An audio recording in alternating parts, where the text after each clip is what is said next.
All Yeah. the best. Thank you. Okay, over to you, Priya. You can start. Yeah. Good evening, all the respected panel and attendees. HPMA warmly welcomes you in this webinar on breaking the barrier of uncertainties toward a bright future. All are aware about the current situation which has impacted the future of business and have created many uncertainties. The COVID-19 pandemic has brought the entire nation to a halt as Prime Minister Narendra Modi announced a nationwide complete lockdown to contain the spread of this virus. Entire world is fighting against COVID-19. We all are under lockdown since March 24. We are operating from home, quite worried about the future of our hospitality industry and are also having lots of doubts. Many ifs and buts arise in our minds in regard to future. Many of us wants to know what will happen in future and how do we prepare ourselves for it. Hence, we have invited some prominent industries expert today to encourage us and advise on how we can break the barriers and become winner out of this tough time. I am Priya Malhotra, Manager Commercial at Oyo Hotels and Homes. I would also like to introduce my co-moderator, Mr. Mudit Sharma. Mudit, over to you. Thank you, Priya. Hello, everyone. Hi. I'm Mudit Sharma and would like to welcome you all once again. I had corporate purchase for Shanti Hospitality Management Services. I take immense pleasure in introducing the respectable panelists for today's topic, breaking the barriers. Our first panelist is Ms. Deepa Prasad, who heads Procurement and Supply Chain South Asia as Director, IPC Subway, FO Company. Our second panelist is Ms. Leena Narang, who is Head Corporate Purchase in Bharat Hotels Limited, D. Lalit. Our third panelist is Ms. Preeti Jain. She is a Senior Leader, Procure to Pay Data Strategy and Insights at Fortune 100 Financial Organizations. Our fourth panelist is Mr. Uzef Francis, who heads procurement of Oberoi Group of Hotels in the capacity of Vice President. Our fifth and final panelist is Mr. Ashish Mendiratta, who is CEO and founder of Advan Change. This will be approximately 1 hour session. The questions asked by webinar attendees during the session shall be answered at the end of the session by our panelists. Let's start today's webinar. My first question of the day is to Ms. Deepa. Can you hear me, Ms. Deepa? You'll have to unmute yourself. Yeah, sure. Thank you. Yeah, please, Mudit. Please go ahead. Okay. What possible changes do you anticipate that will be implemented in hospitality procurement post lockdown? Well, it's a very interesting question. We all know that with the COVID happening, the pandemic that is really, encompassed the whole world, there definitely is going to be a decline in revenue, and which is going to create an impact on planned investments, expansion plans. Again, the budgets will have to be revisited. And of course, there could be consolidation of businesses, which may happen. There would be new normal that would be defined in both personal as well as professional aspects of life.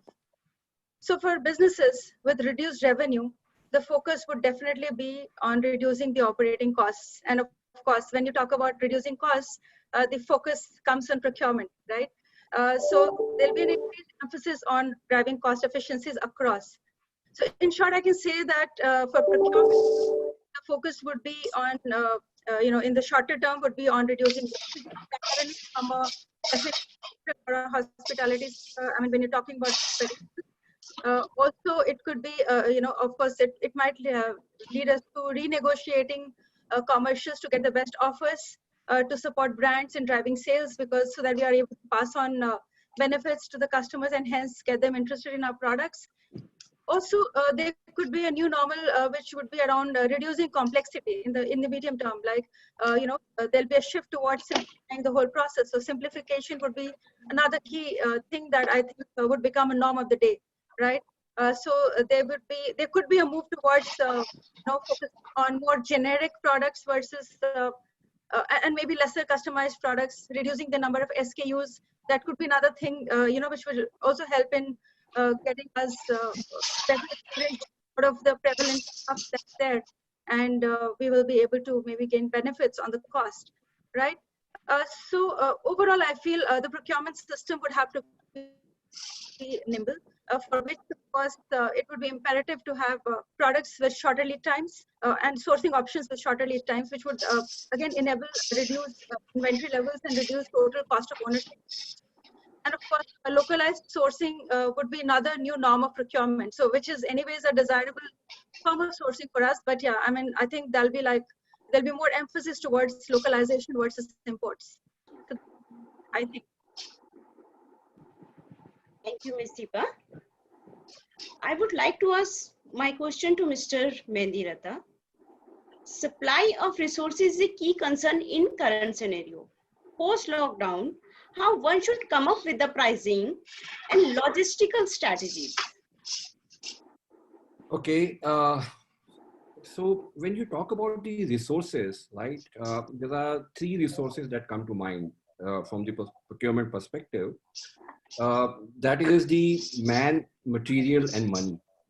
Okay, so these are the three prominent resources that are very critical for the organizations to survive.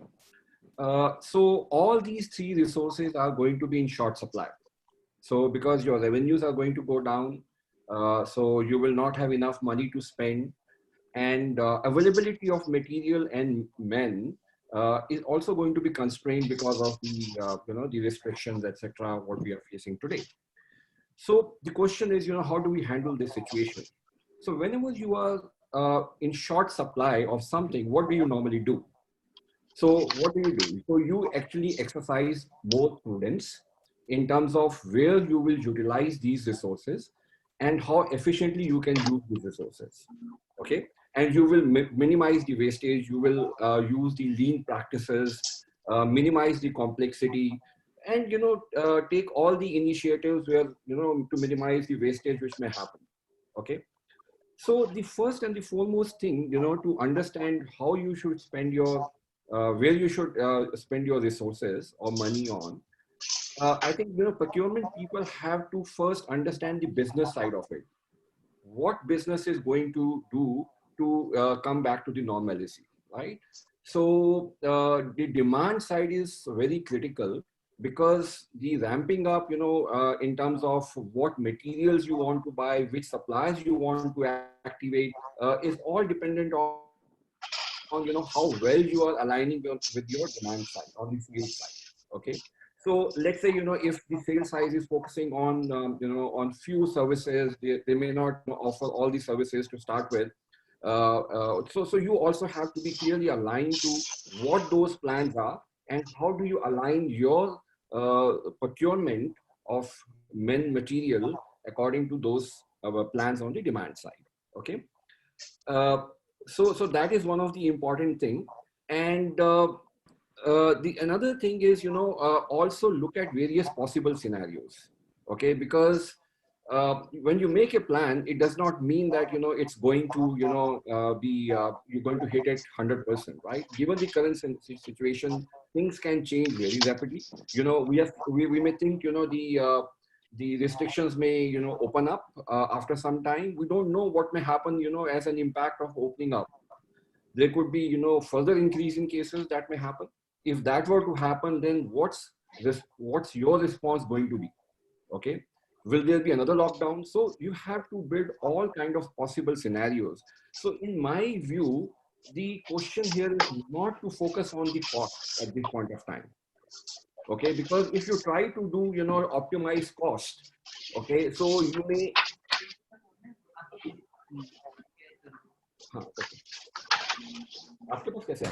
I'm sorry, okay.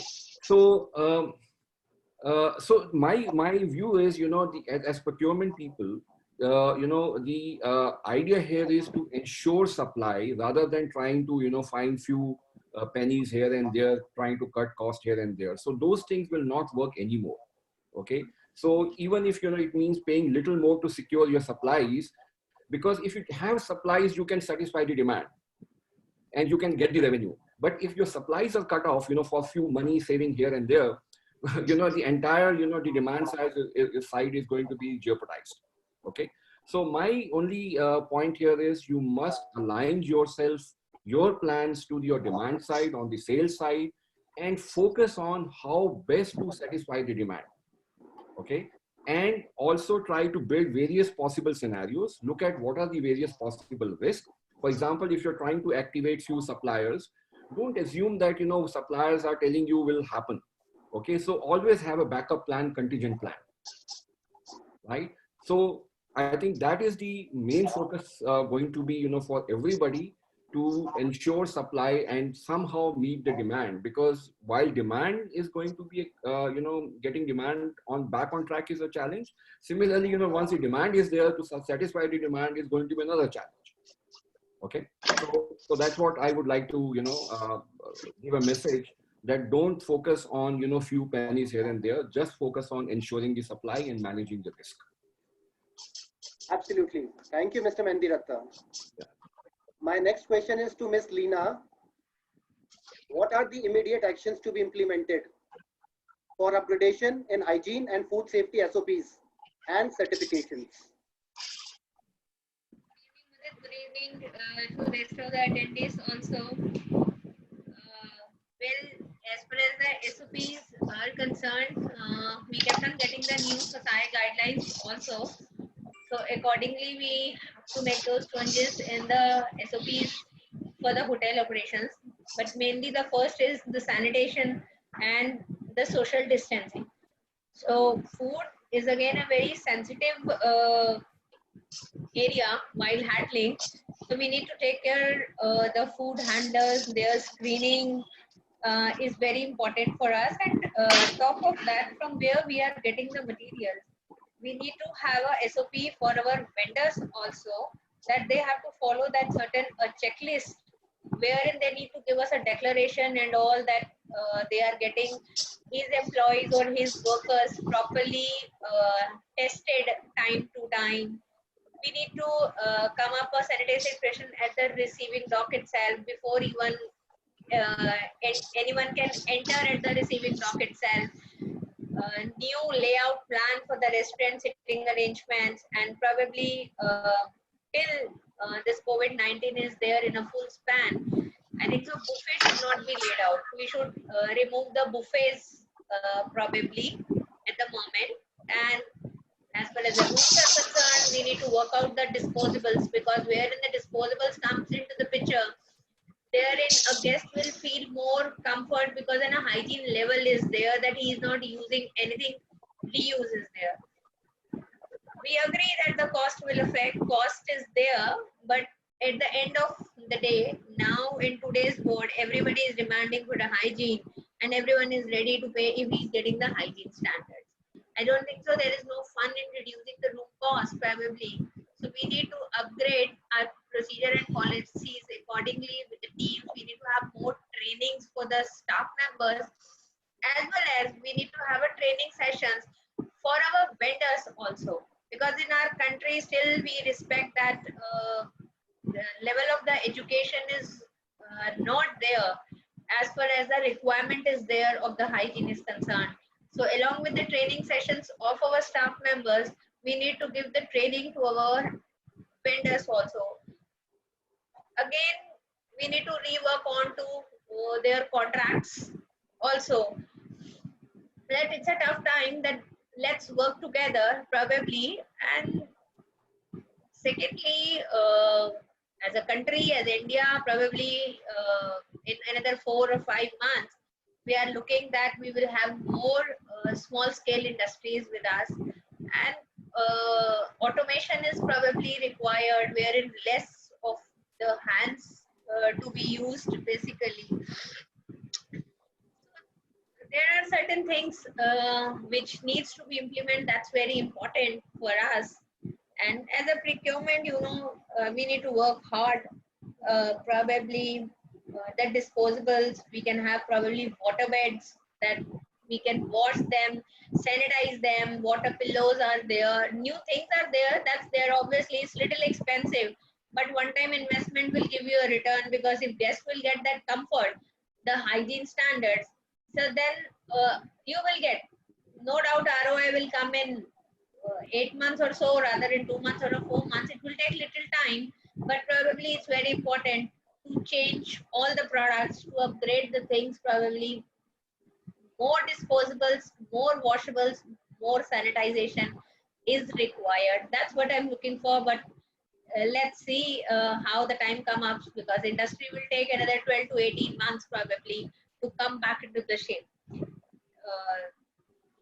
That much time it will take, because again today we see lockdown has been increased for another 15 days, and till November or December, by the time we will educate ourselves with the more things. Let's see where do we stand tomorrow.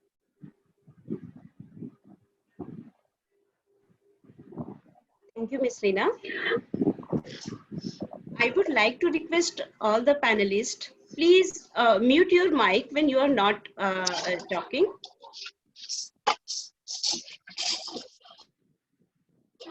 My next question is to Mr. Jose Francis.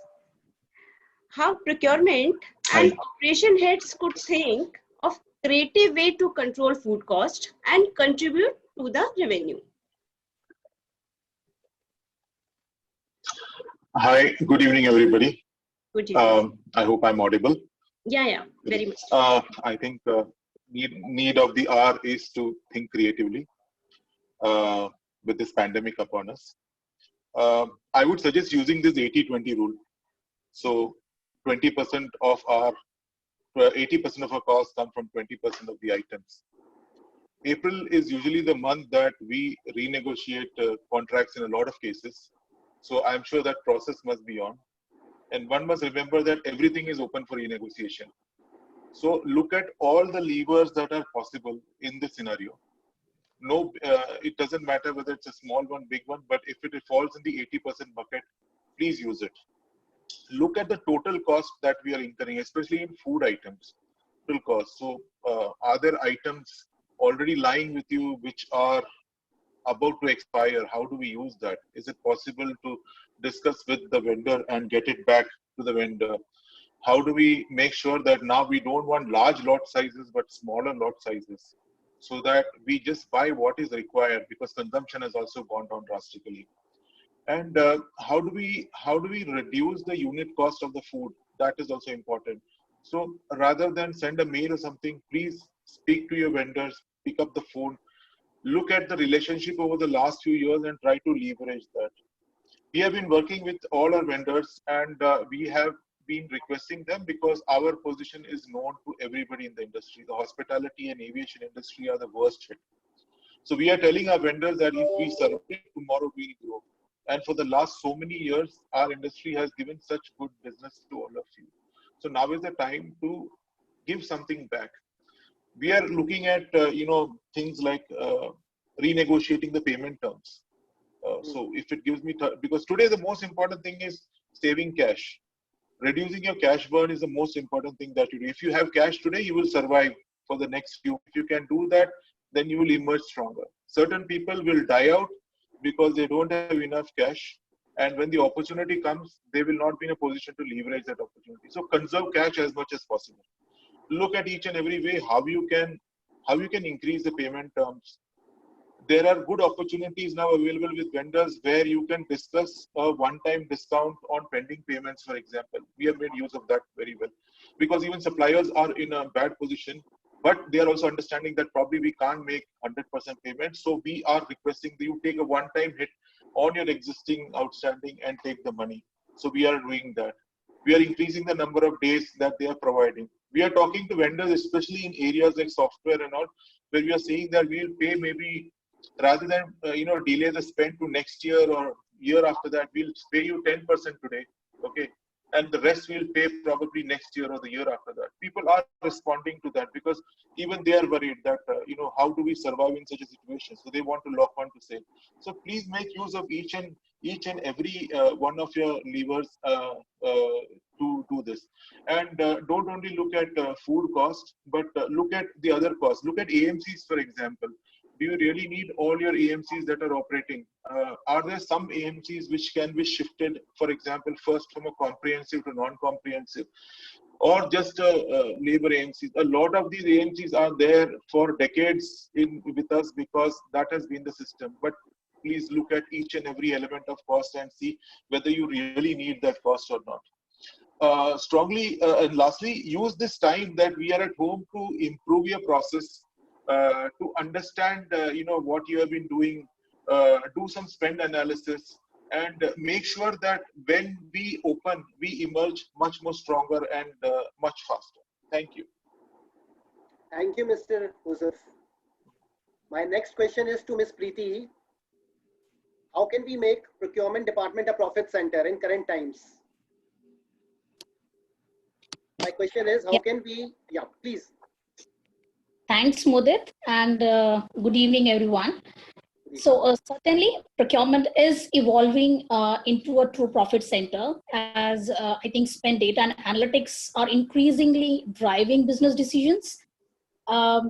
So I think to get the organizational acknowledgement and also the finance endorsement of our contribution to the corporate profitability, first and foremost, I think is about shifting our focus from core purchasing to procure to pay, and the professionals who are already into procure to pay onto cash conversion cycle. And I think that's very important because under normal business conditions, companies primarily focus on the profit and losses. That's growing the top line and managing the bottom line. Routine back office activities such as paying bills and turning receivables into cash are actually often taken for granted. So, but I would say in the current abnormal business conditions, we as smart purchasing managers need to shift our focus from the income statement to the balance sheet. And by that, I mean that our role is no longer buttonholed into helping users purchase office supplies or any other direct or indirect materials. So basically, of the three elements of the supply chain working capital, that's very important, is about payables, receivables, and inventory. And the fact is that we have a tendency to either focus on inventory or payables or any of them. But believe me, this is not going to work longer term. But in order to actually minimize those working capital requirements during these challenging times, I think it's very important to apply a coordinated approach that addresses all these three elements. So this needs thinking beyond the wall, and you would be surprised that, but even encouraging our employees to take available leave balances today can help businesses reduce liabilities on the balance sheet. So having a 360-degree view by utilizing sufficient spend data and analytics on every part of your purchase process will help you track your projects and keep your finances in check. That's first thing I definitely wanted to mention. And secondly, another important piece that's on my mind is about probably the best way to get better on the working capital is to stretch our supplier payment terms. And we all know that because that helps us hold the cash longer for the business. But give it a thought that, are you alone the best person as a procurement professional to do this? And the answer probably would be no. So in this context, let your accounts payable chiefs or the accounts payable teams help you drive those improvements, because companies composed of many divisions, which put finance and accounting and shared services groups together to support all those units. But when it comes to working capital improvements, I think a subgroup consisting of executives from purchasing, treasury, very, very important, and payables often will run the show. And the major problem at many companies is that while people from all these three functions are responsible in some cases, they're not clear who is ultimately accountable for improving the working capital. So I would suggest when it comes to projects which are actually aiming at improving payment terms very specifically, though it's clear that who should be in charge, and that should be your accounts payables and not the procurement professionals or the pure professional purchases, but who actually someone reports into controller. Because sitting on the mountains of data, these AP guys know external. They know how fast those vendors are being paid by the entire market and on what terms, which you may not know which you may not have the entire visibility. And internals, the kind of job purchasing managers that we are doing in managing payables. So I think somewhere that shift from that mindset to kind of leading this alone as a payment terms extension project to kind of involving or engaging heavily on the accounts payable side is the best spot to see where improvements need to be made. Thank you so much, Preeti. So I would like to ask next question to Mr. Mehndiratta. How would you maintain vendor relationship and constant supply to the organization in spite of delayed payments? Okay, so there is no one size fits all answer to this. Okay, because it'll have to be taken case on case basis. As Mr. Francis said, there are cases, where you have been able to reach out to vendors and seek some help in terms of extending the payment terms. And those vendors and suppliers have the capacity to, support you in some of these areas financially. But similarly, there will be certain vendors who may not be so financially strong or cash rich, who may be looking up to you for your help in terms of getting the timely payments, or so that they can survive and continue to supply you, you meet your requirements. Okay. So, so it has to be taken case to case basis, and one has to assess clearly what are the capabilities, strength, and capacity of each supplier to manage, and then accordingly make your plans to ensure that your working capital is managed effectively, looking at your entire spend, what you have. Some of the innovative solutions can be explored. For example, if you can talk to the banks for the trade finance, bill discounting, or extending, getting the credit line extended, to your suppliers against your guarantees to the bank, etc. So some of these financial instruments are available, which can come into force, can be very helpful in a situation like this. Okay, so some of these measures have to be taken. But the most important thing is, like you are trying to optimize your cash flow by planning. Similarly, you also need to make sure that your supplier also don't end up creating wastage and, too much of inventory, right? So you may say, okay, stop the supplies now. I don't want it, I don't have requirements. So what does happen? The entire inventory is being held by the supplier, and then they're looking for, how to manage their cash. Okay. So it is also very important that you have a very close contact with these suppliers, especially the ones who are supplying you on day-to-day basis. Okay, have a very close coordination in terms of what your plans are.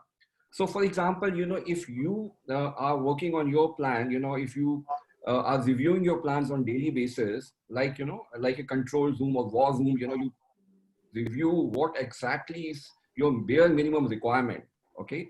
So similarly, extend that planning and reviews to your suppliers so that the suppliers are also seamlessly tied with your plans, right? So they don't also, end up creating excess inventories, which may create problem for their cash flow. Okay. So collaboration is the, is going to be very key with your suppliers. Okay.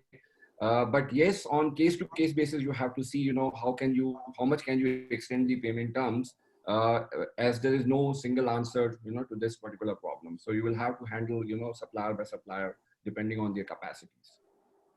Thank you. Thank you, Mr. Mehndiratta. My next question is to Mr. Joseph Francis. Yeah. Sir, how do you think business owners should come down to consensus with distributors and suppliers for sustainable business for each other? At least in the short term to medium term, the business, the volume of business is down, and certain people will get hit. That kind of volume will go down. So certain suppliers, certain distributors will see their business shrink. Now, what is important in such a situation is to keep the channels of communication open. So we believe in strongly communicating with our suppliers that this is the current situation. We are badly hit. We are operating at almost zero level of revenue. The costs that we are incurring have reduced but continue to be significant. we don't see the situation getting better in the next 6 to 12 months. Yes. Okay. So this kind of a communication has to clearly go out to the supplier. The second thing is that even though your existing supplies, you're trying to reduce the cost, there are other items that are going to significantly increase in consumption. So for example, all the protection equipment and supplies that we are taking against COVID, so whether it is masks or sanitizers or, the entire process of ensuring that the hotel and the guests have the confidence in that, that is a significantly expensive process. So those kind of costs are only going to increase. So the amount of leverage that you would have on your existing distributor for existing supply is not going to be too much. Business is low and the supplier base is still as it is. So certain suppliers, of course, will emerge stronger. Now you have to see that kind of a supplier, what is his kind of relationship to you, and what percentage of his business comes from you, and how much you are dependent on him. How is the power equation between the supplier and us? And you will have to have a calibrated approach with respect to each and every different supplier. Different suppliers are hit differently. Now, somebody might have 10% exposure to the hospitality and aviation industry. He is not that badly hit. So we must make sure that when we are discussing whether it is a cost reduction or a payment extension with these kind of suppliers, then we do extract that extra amount of flesh. And there might be certain distributors who are totally dependent on the hospitality industry. So we have to probably give some leeway somewhere over there. So I think, again, there is no one size fits all. Look at each and every supplier differently. What has been your relationship? If you have been a good consumer so far, paying on time, keeping the communications lines open, then it is easier to do that. If you have not been doing it over the past, then it will be much more difficult. Yeah, so that's it. Thank you. Thank you, Mr. Francis. My next question is to Ms. Deepa.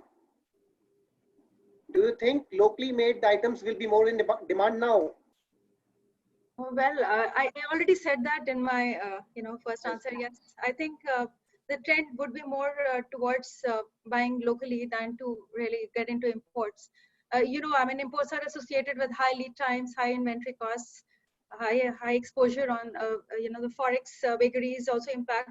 So of course, to say the least, for food items, you have additional regulatory hassles to be taken care of. So yes, and with the current situation wherein we've been hit by this pandemic, we've all been caught unawares. We have stocks in transit which have got stuck at port. Some have not been able to get shipped. So it's a realization which is hitting us now, which we were anyways aware of. But yeah, definitely the effort is going to move towards localization, and not just for India for that matter. I think this is a trend which is going to be followed universally across even countries outside of India. So yeah, that's the better thing to do.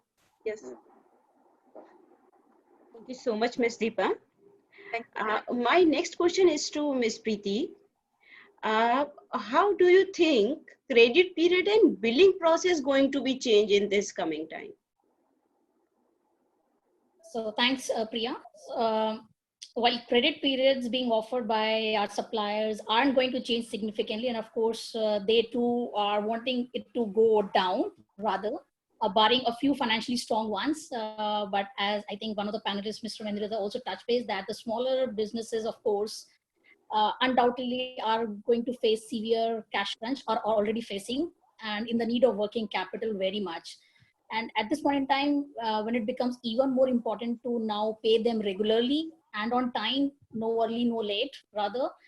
So here's a tip, like a good supplier is someone who will anyway work with you because the profitability of your company is in their best interests too. So we can talk about a few tactical things that we can see. For example, if we can have our billing cycle, let's say, set to quarterly instead of any monthly setups that we have for certain items or any utilities or possible commodities. That is one such tactical thing we can see as a change. Similarly, shifting our payment terms from part delivery to complete delivery. And by saying this, I essentially means that you have payment terms, let's say, modified until complete goods or services deliveries made and no interim payments until then. Make sure you hold any disputed invoice over until the supplier issues you a credit note in case of any return goods. Think of converting any fixed to variable costs. And an example of that could be, let's say, selling an assets, which could be in our case a machinery or a mold, etc., and then leasing them back is one of the best way to kind of raise emergency cash. And also, I think consider alternate supply chain financing options, because I think that's very, very critical. And as I mentioned earlier, having a 360-degree view of inventory, payables, and receivable together needs a big shift in our mindset as a procurement professional, because depending on what your cash flow scenario planning reveals, you may also need to consider tactics to generate faster cash flow from your receivables. And an aggressive technique such as factoring your receivables, although relatively expensive, but maybe your best option to improve cash flow quickly. And you may also consider working with your customers to offer dynamic discounting solutions for those that are able to pay more quickly. For example, discount terms can be defined in advance, right? And the customer calculates the appropriate discount based on a defined payment schedule. So basically, with this technique, you are essentially paying your customers to provide you with short-term financing, but the cost may be substantial.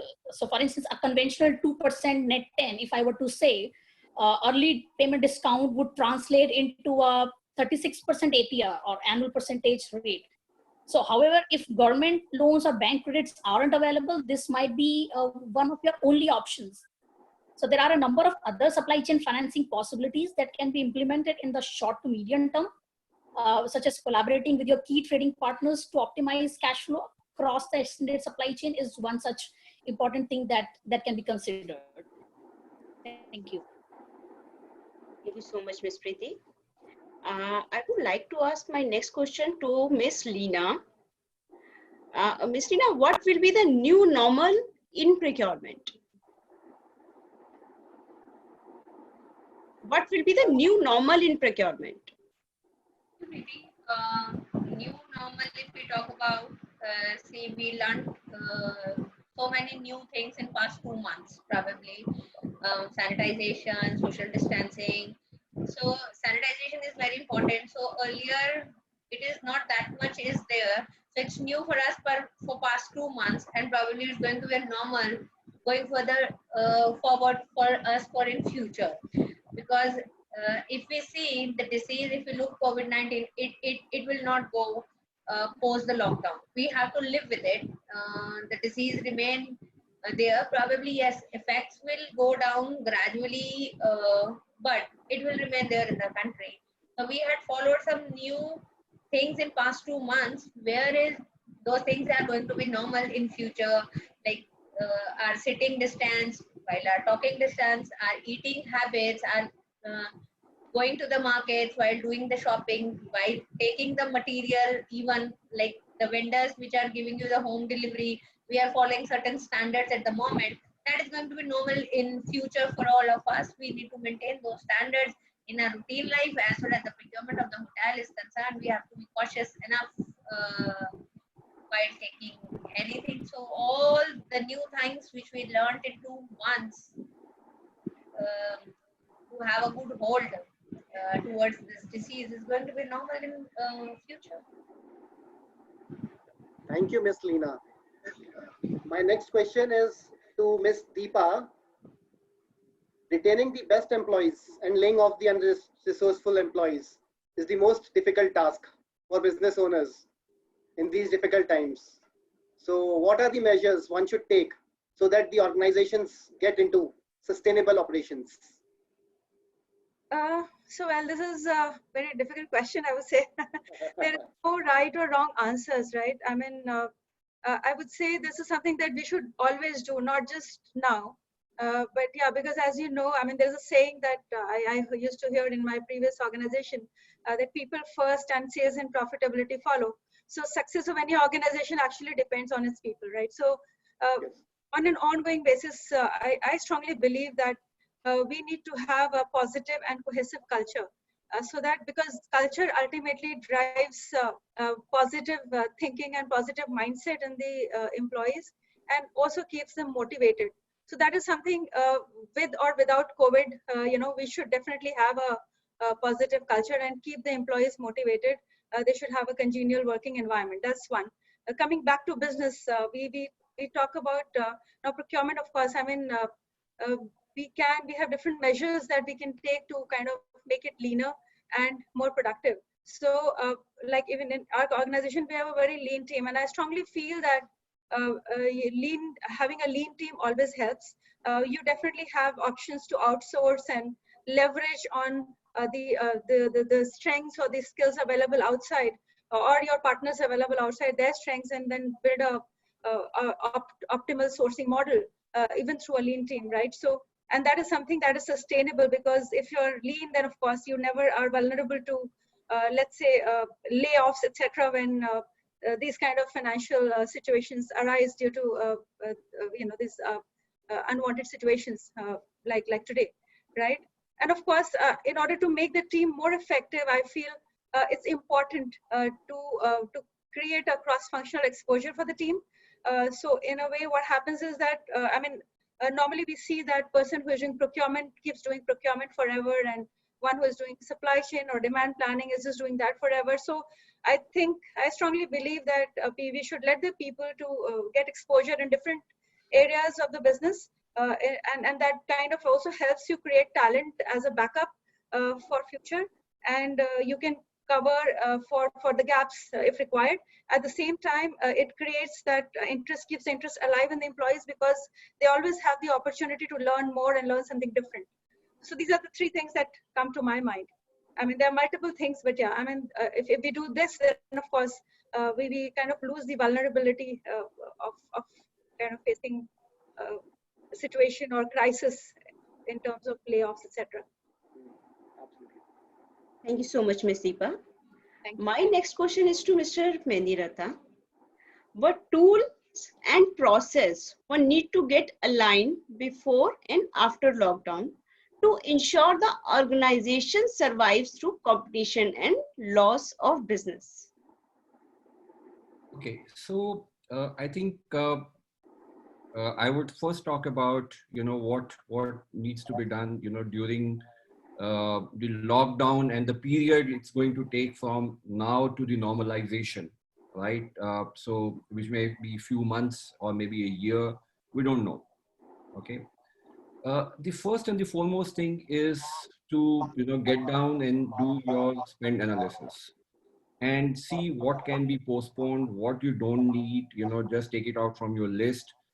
Because you are the custodian of entire spend. I think the procurement people know the best, where the money is being spent, what is absolutely necessary and what can be postponed for future. That's number one. The second part is I would say, is on the planning.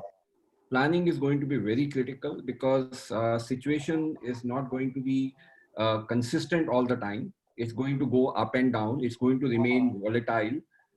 So if you make a plan today, tomorrow that plan will not be valid. Okay, so you have to sit down and review your plan and refresh your plan more frequently. I would say, create a kind of a war room or control room where every day all the cross-functional leaders should sit down and see the key matrices of the business, including your receivables, your revenue, your cash, how much money you have available with you, how do you use that money in the best possible way. So look at these things on daily basis, not once in a month. Okay, so create a kind of a control room, war room situation, where all the key executives of cross-functional teams sit down and review that, and then take decisions and make changes to your plan. Okay. The third thing is the collaboration. So collaboration, which is internal to the organization and across the organization, especially with your partners and suppliers and the service provider, is going to be very critical, because they need to be communicated with the latest plan and your problems that you are facing. Similarly, you also need to know what problems and risks they are facing, because then you have to build back those risk and problem in your planning. Okay, so you need to come out with some contingent plan or backup plan, knowing that your supplier is facing some of these situations which you had no idea about when you sat down and made a plan. Okay, and I would also suggest collaborate with your competitors. Okay, this is the time when you are not looking at competing against each other, but helping each other. I can see a lot of people from the same industry who may be competing against each other. It's a good opportunity to collaborate with each other. If let's say one company knows about certain issues, problems, risk, no harm in sharing with the rest of the community in the same industry. And if you can share some of the resources, for example, material. If somebody is sitting with some excess material which can be useful to somebody else, why not share it? Okay, I'm sure these are the times not to compete, but to help each other. Okay, competition can happen about a year later, right? So you can be back to your competition, but at least for next 1 year, collaborate with each other, help each other. I think these are some of the important things that will help you, to contribute to the survival of the business and getting the situation back to normal. Thank you. Absolutely. Thank you, Mr. Mendiratta. My next question is to Mr. Joseph. Sir, do you think we can... yeah, Mr. Joseph. Okay, so the question is, do we ever think we can get back to normalcy? Normalcy, now? that's right. Yeah.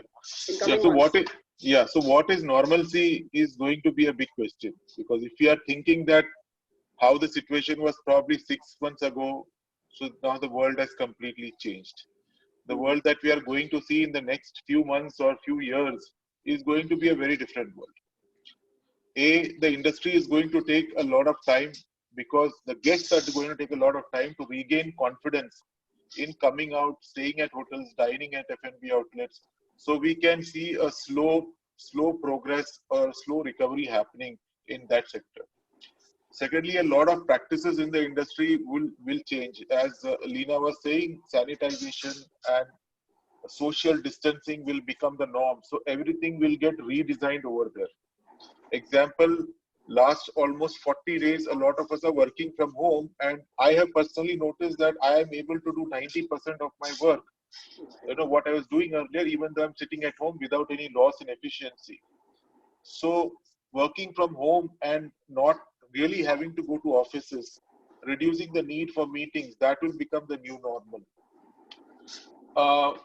What will also be important is, as we spoke earlier, in these next few months, how you are going to save each and every rupee and reduce your cash burn, which will make you stronger when the industry starts to revive. Remember, when the confidence will start to revive, let's say a vaccine is found or a cure is found, confidence will come back very swiftly to the industry, because the underlying demand is always there.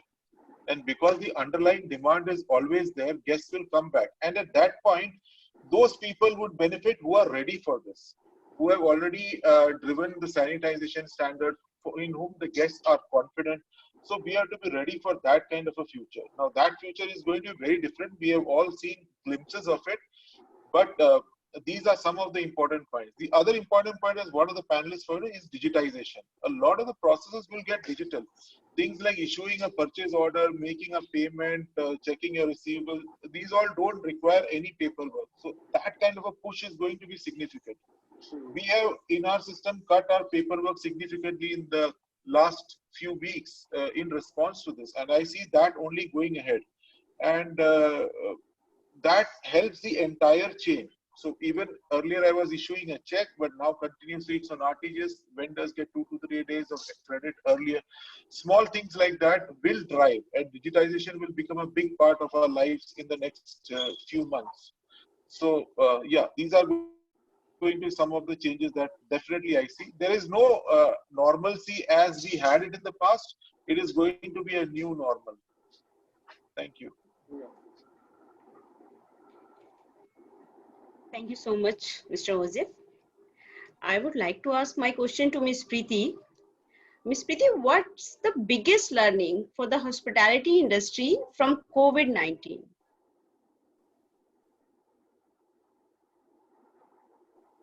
Ms. Preeti?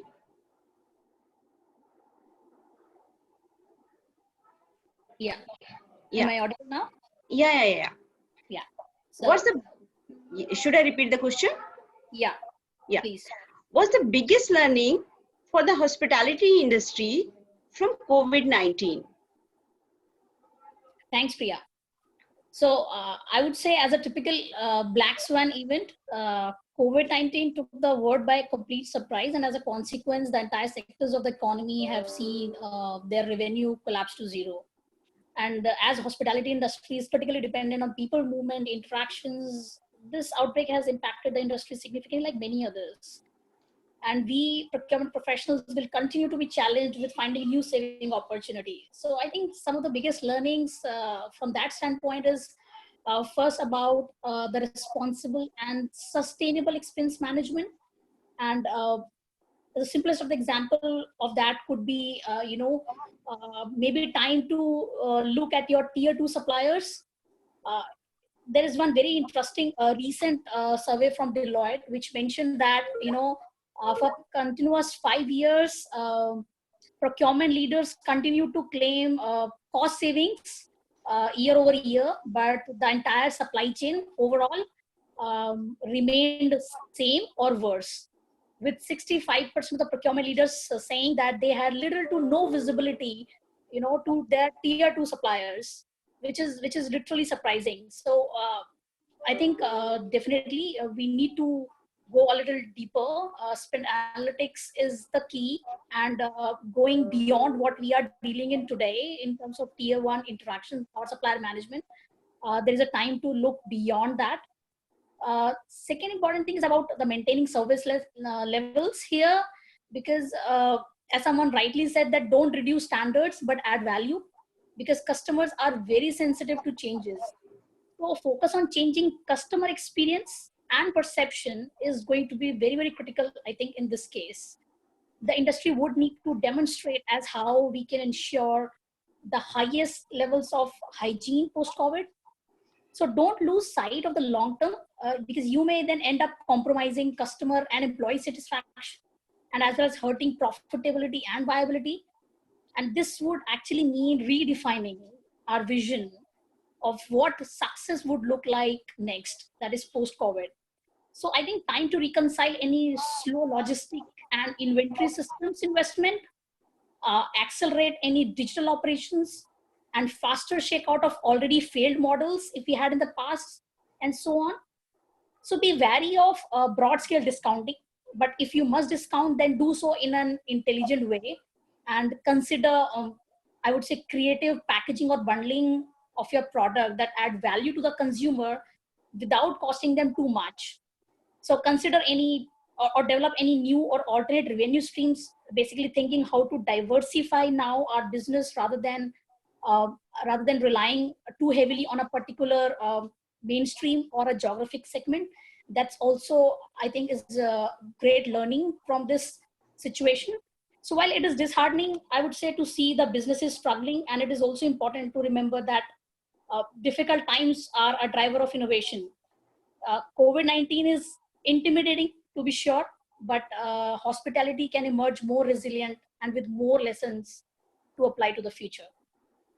Thank you. Thank you, Ms. Preeti. Our last question of the session is to Ms. Leena. Then we'll be taking, henceforward, we'll be taking the questions. We have quite a few questions from our attendees also, so we would be taking them thereafter.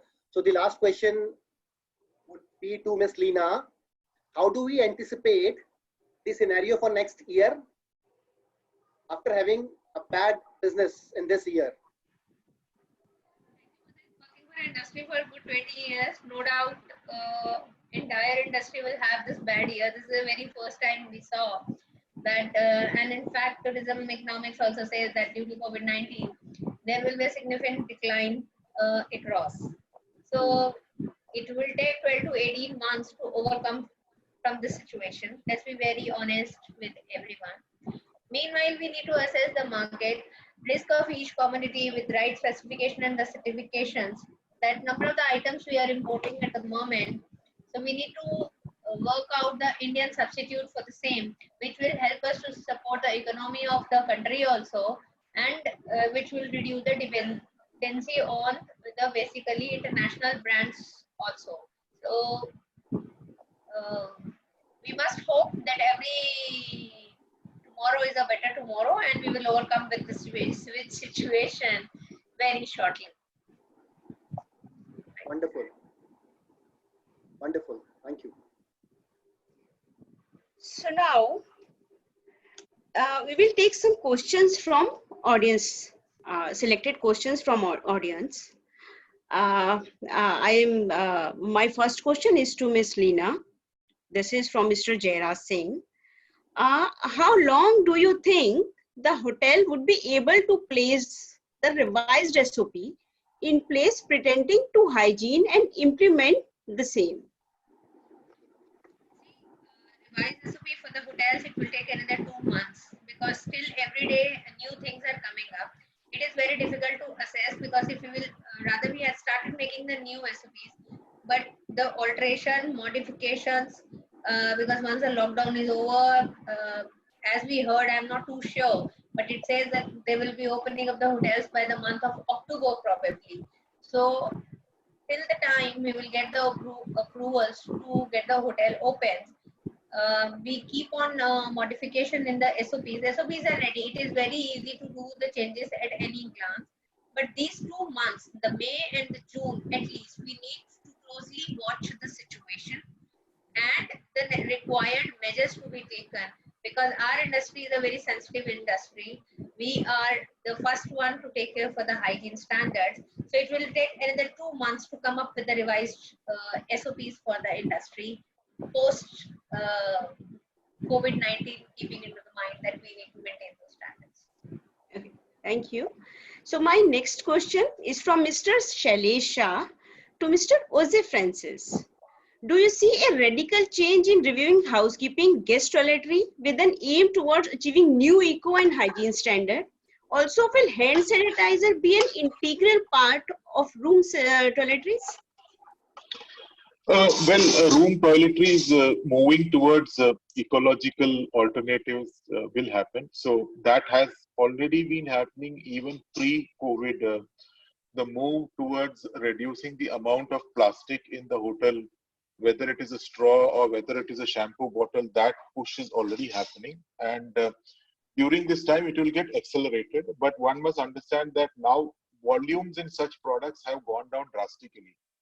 There is hardly going to be any occupancy, so there is hardly going to be any need for amenities in the kind of scale that we had earlier. So that is number one. In terms of sanitizers, yes, it is going to be important, not only part of the guest toiletry, but across the hotel. So if let's say the hotel is opening tomorrow, and when we walk into any hotel, you will find sanitization points across. So the guests will have easy access, whether he wants to sanitize it or whether the team members need to sanitize themselves, there will be access. There will be more personal protection equipment being used. There will be visible presence of all of this. And once you have a visible presence, the guests will feel more comfortable, hopefully. So yes, this kind of sanitizers becoming part of our life, and not only in hotel, even in our day-to-day life is going to accelerate now, definitely. Thank you so much, sir.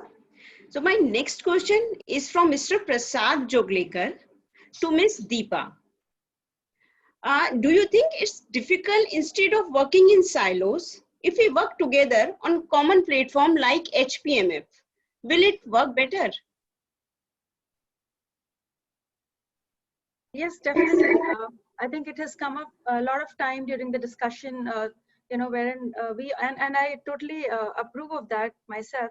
Of course, working collaboratively is definitely going to help.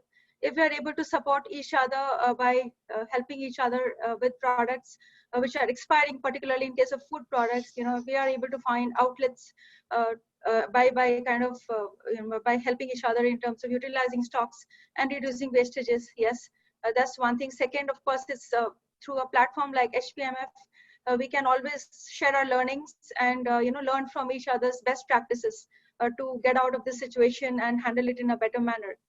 So yes, working in silos is never a good idea, whether it's in an organization or even otherwise. Keeping in connect, talking to each other definitely helps us open our horizons of thinking, and of course we can do better. Okay, thank you so much, ma'am. My next question is from Mr. Vijay Tantri to Mr. Mendi Ratta. After lockdown opening, how do you trust the vendor? As of now, almost all are financially weak. I don't know what exactly you mean by trusting the vendors. I guess what you mean, whether they will be able to fulfill your requirement or not, right? And you place all your bets on that vendor. You're not sure whether those requirements will be fulfilled. So that is a very likely case, because again, it's dependent on, how well you know about your vendor. That's the first thing. If you know your vendors very well, you will have a good idea about, their strengths and, their capabilities to sustain in these kind of situations. Okay. But let's say if you do not know your vendors well, then, there is a risk. Obviously, there is a risk that, they may not be able to support you to the extent you expect them to. So it will be a good idea to always have a backup plan, an alternate source, alternate vendor, so that, in case of any kind of, supplies situation, the supply breakup, you have somebody else to support you. So you have to again take it case by case and evaluate it and then take a decision. Thank you so much, sir. My next question is from Mr. Bhuminathan to Ms. Preeti. Ma'am, you said that we can recycle the payment cycle from monthly to quarterly. How do you expect a vendor to generate his capital when he ourselves are not in such a position? Yeah, thanks for the question. Specific to the query around how do we expect payment terms to get extended from monthly to quarterly? Certainly this, if I look at from a buyer standpoint, does make sense. And from a supplier standpoint, it is an extended payment term that as a buyer, of course, a buyer would be trying to negotiate. But as I said, this is something going to be a joint discussion and a joint responsibility as how do we actually optimize during these unprecedented times, and wherever as an opportunity to kind of have those payment terms extension in mutual alignment, of course, wherever the possibilities are that a supplier is able to absorb the shock, and if he's the cash shock, wherever he's in the better or negotiating position, that's where it is certainly possible. This is one of the ways probably we can look at overall spending, getting payment split into 4 quarters across an year. This is just one of the ways that one of the indirect spending that could actually be split quarter over quarter. But it is not something that we should be kind of as a buyer, for instance, just negotiating to get the better cash flow in hand. Okay. Yeah.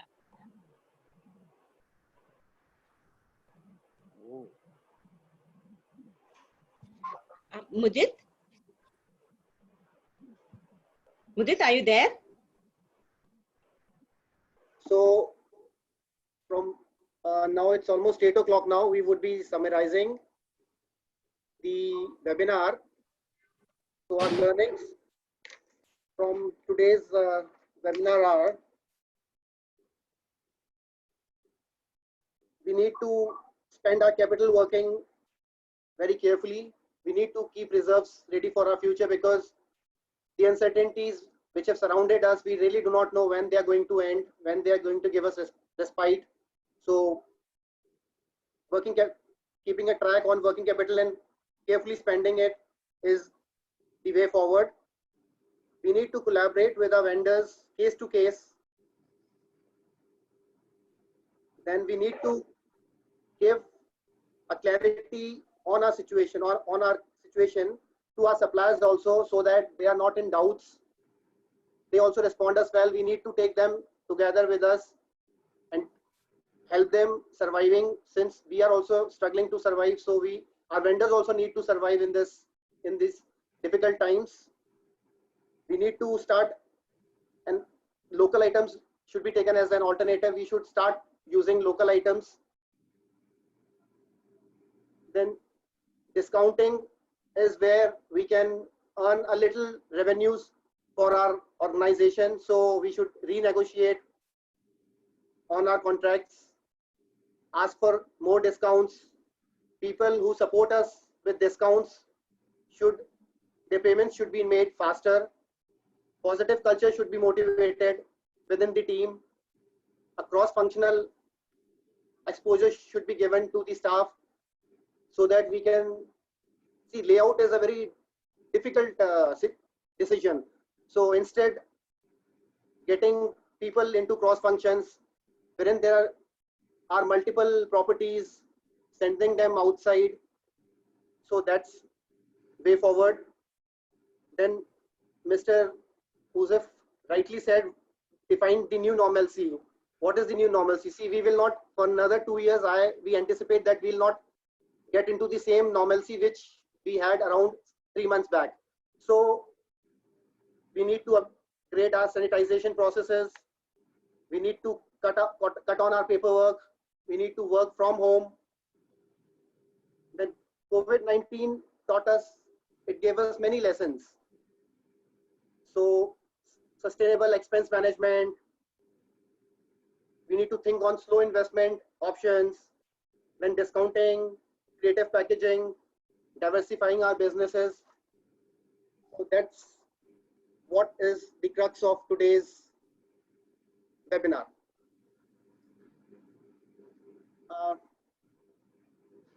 I would like to sincerely thank all the panelists, our backend team, and our audience for taking out time to attend this webinar.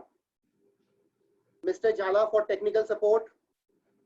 This event is managed by ESCS and Blissful and marketed by Pinaki.